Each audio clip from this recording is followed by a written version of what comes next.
Okay, you have 8 minutes. Hanapan na natin ang grupo. Lights, camera, action! For disclaimer, ang mga nasa eksenang ito ay para lamang sa roleplay, hindi ito may intensyon na mangkastos o mamahiya ng anumang kultura. Maraming salamat. In the busy offices of a company, employees were gathering for their annual photo shoot. Among them stood Marian, the only Muslim employee in the group. Hello everyone. Before kayo mag-lunch break, I would like to introduce Marian to you. Bago yung triada siya, so I expect it to be good, okay? Thank you. Lunch break na! Tayo, gutom na gutom. Wow! I have better one!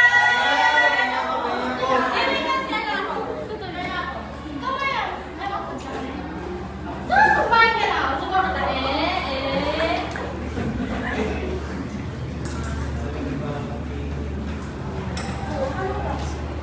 Good morning, Lisa and April. Kailangan ko kasi kayo ngayon sa ID renewal natin. So, Jason, pwede ko po nilang cover for natin.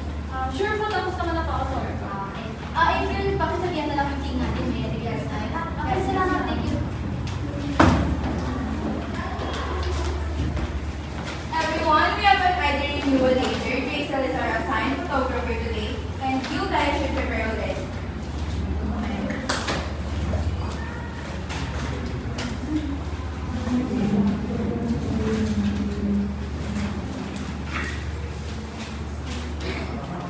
Okay, everyone, are we all done? Let's go now so we can start that photo session. Matapos ang mahigit isang minuto na pag-aayos ng mga empleyado, ay agad naman sila pumila at naganda para sa kanilang photo shoot. Jason, I'm counting on you for the photo session since you already have experience. You can also take charge of their poses. Yes, ma'am. Okay, everyone. Pakiayos na lang ako. Fix mo lang. Ayan, magana.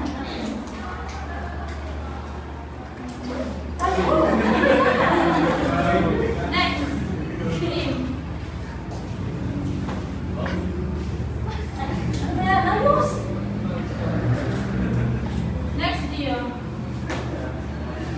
Sa mga susunod nila, pakitanggal ka ng mga dapat tanggalin.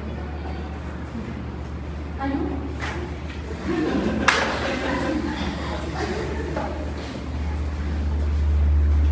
Ano yan? Ano nasa ulo? Pwede mo tanggalin.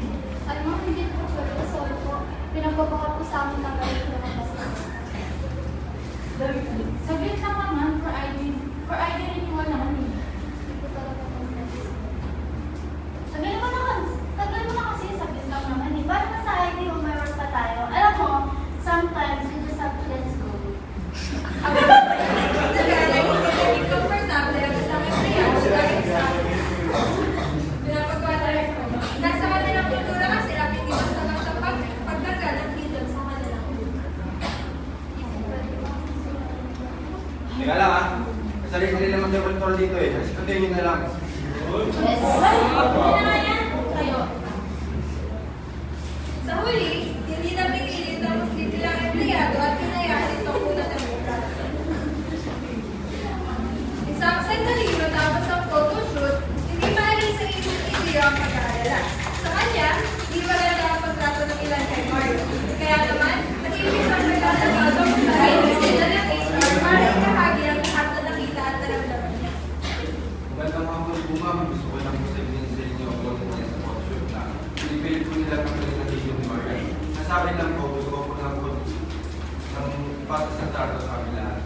Thank you very much, Gio, for telling me that. We go now and we'll start this later. Dahil sa ginawa ni Gio, ang HR ay nalinawan sa tunay na nangyari.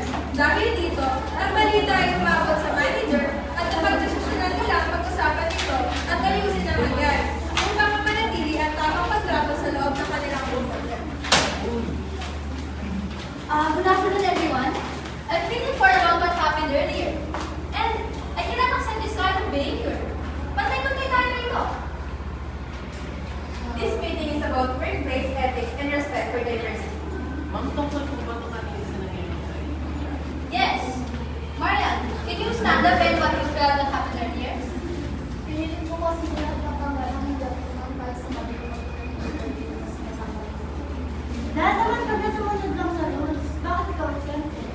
exemption. Respeto yan. Nasa code of conduct natin yan.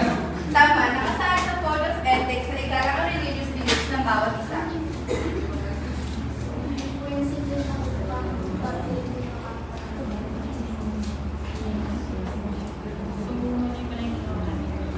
Yes, professionalism is understanding difference, not forcing sameness. Tahimik ang buong meeting room habang napagtanto ng mga empleyado ang kanilang pagkakamali.